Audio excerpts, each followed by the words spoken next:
Mister Manoj Singh Roy, చెప్పండి, ఈ కేసులో మీరేం చెప్పదలుచుకున్నారు?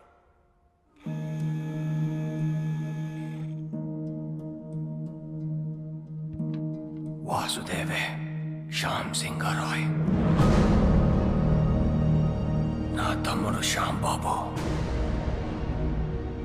తిరిగి వాసుగా జన్మించాడని నేను నమ్ముతున్నాను, పూర్తిగా నమ్ముతున్నాను.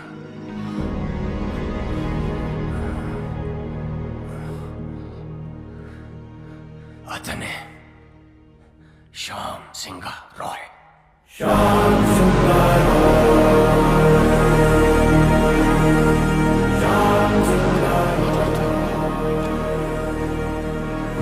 Silence in the court, please.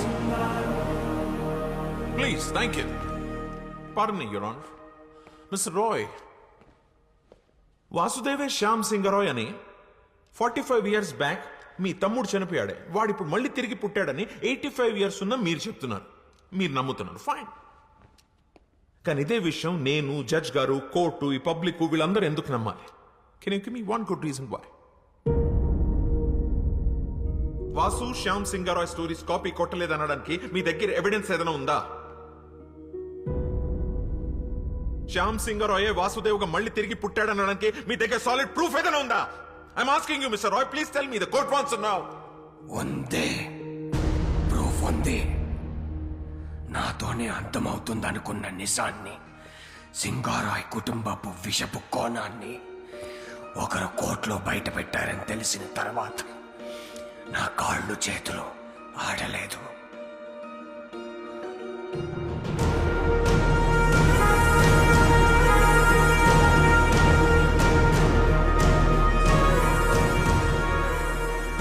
Publish అయిన పుస్తకాలని, అందులో కథలను ఎవరైనా కాపీ కొట్టగలరు. కానీ ఇప్పటి వరకు పబ్లిష్ అవ్వని, నాకు మాత్రమే తెలిసిన ఒక షార్ట్ స్టోరీ, శ్యామ్ సింగ్ రాయ్ ప్రత్యేకంగా నాకు మాత్రమే ఇచ్చిన ఓ చిన్న కథని ఈ వాసుదేవ్ ఎలా షార్ట్ ఫిల్మ్ గా తీశాడు. తనకు ఆ కథ ఎవరిచ్చారు? ఒక చిన్న కథ. అసలు కథ ఏంటంటే, తనకి చిన్నప్పటి నుంచి పెయింటింగ్ అంటే ప్యాషన్.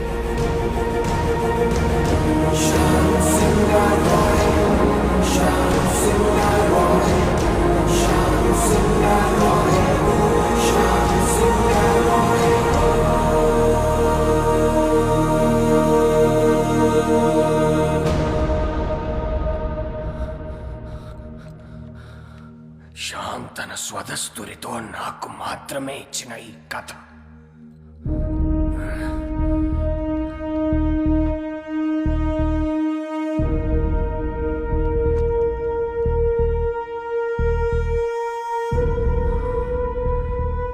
అదే కథను షార్ట్ ఫిల్మ్ గా తీశాడు ఈ వాసుదేవ్. ఎలా?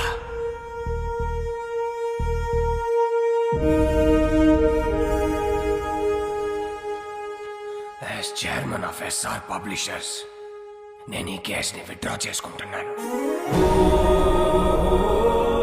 ఎందుకంటే ఈ 3 కథలే కాదు, ఈ కంపెనీకే తను ఓనర్. పిటిషనర్సే ఈ కేసు విత్డ్రా చేసుకున్నందుకు ఈ కేసు ఇంతటితో క్లోజ్ చేయబడింది.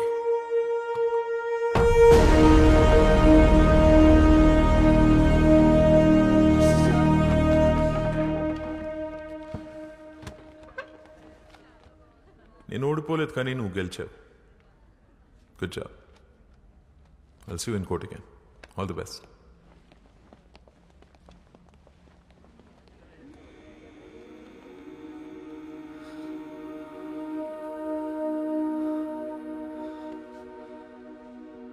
మన్ను,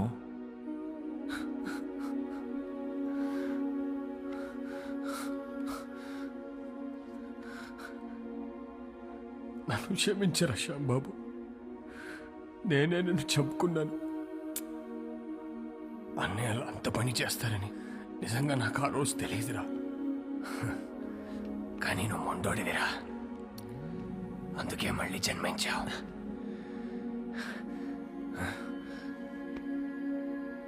నీ కథలే నిన్ను గుర్తుపట్టాయి, నీ కథలే నిన్ను కాపాడుకున్నాయి. ఈ ఆస్తి, ఈ కంపెనీ అంతా నీదేరా, తీసేసుకో. ఏం చేసుకోవాలరా దాంతో? జీవితాంతం తోడుంటానని మాటిచ్చి పెళ్లి చేసుకున్నాను రోజీని. మధ్యలోనే వదిలేసి వెళ్ళిపోయారు. ఆఖరి క్షణం వరకు ఎదురు చూస్తుంటుంది నేను తిరిగి వస్తానని.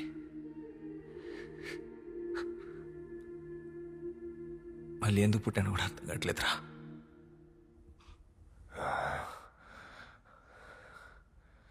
రోసి రోసి బ్రతికే ఉందిరా. నీకోసం ఎదురు చూస్తూ ఉంది. అంటే ఇప్పుడు రోజీ బ్రతికే ఉంది. మా మామయ్య వాళ్ళ ఊర్లో దాచుంచాను. అన్నయ్యలు చనిపోయాక మాతో పాటు వచ్చేయమని చెప్పాను, కానీ తను రానంది.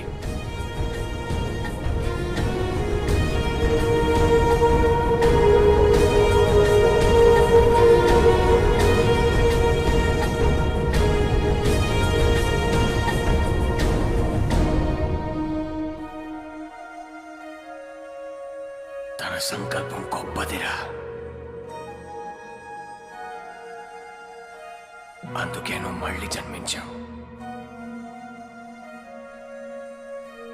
ఇది నీతో చెప్పడానికే నేను ఇంకా బ్రతుకున్నాను అనుకుంటా.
పరవశలీలను కాదని అనగలమా? కథ కదిలే వరసన తమ ఎదలేం తడిసిన గత జన్మల పొడవున దాచిన దాహము ఇప్పుడే వీరికి పరిచయమా?